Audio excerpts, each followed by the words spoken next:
সুপ্রিয় দর্শক, এই মুহূর্তে আমরা যে জায়গায় দাঁড়িয়ে আছি, যে তেজপুরে যে সড়ক, এই মুহূর্তে আমরা সেই সড়কের উপরে দাঁড়িয়ে আছি, যে কাঁচা সড়ক।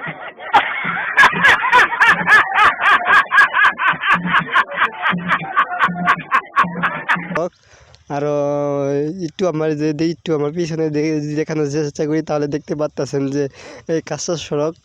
এই আমরা বর্ষা মাস হলে কিন্তু এই আমার পিছনে দেখতে পারতেছেন যে এই খাল গাং, তো এই পানি হওয়াতে কিন্তু আমরা যেটুকু এই কাঁচার যে সড়কগুলো, এই কাঁচা সড়কগুলো কিন্তু এটা হাস্যকর এই দেশের জনগণের জন্য হাস্যকর। এই যে পানির যে বর্ষা মাসে যে পানির যে ঢেউ এসে কিন্তু এটি ভেঙে নিয়ে যায়।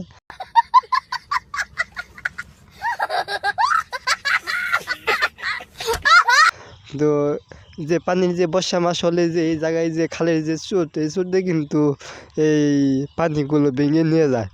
ओ भाई मुझे मारो नहीं ये मजाक हो रहा है। एक सेकंड यार আপনাদেরকে এই মাটি কিন্তু ভেঙে নিয়ে যায়। তো এই ভাঙ্গার কারণে কিন্তু এই এলাকার যারা এই রাস্তা দিয়ে যারা চলাফেরা করে, তারা কিন্তু এই ভাঙ্গার কারণে কিন্তু এই খানিকটা কিন্তু সমস্যায় মুখে পড়তে হয়।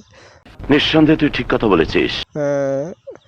তো এই মুহূর্তে আমরা এলাকার যারা লোকবাসী আছে তাদের সাথে আমরা কথা বলেছি, তারা আমাদেরকে জানিয়েছে এই বর্ষা মাসে হলে যে এই পানির যে স্রোতের কারণে কিন্তু এই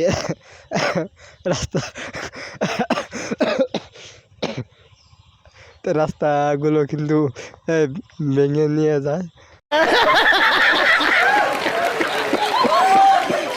তো এই ভাঙ্গার কারণে কিন্তু বিশেষ করে এই তেজপুরে যারা লোকজন আছে তাদের কিন্তু খানিকটাই সমস্যায় মুখে পড়তে হচ্ছে। তো এই ছিল আমাদের কাছে খবর।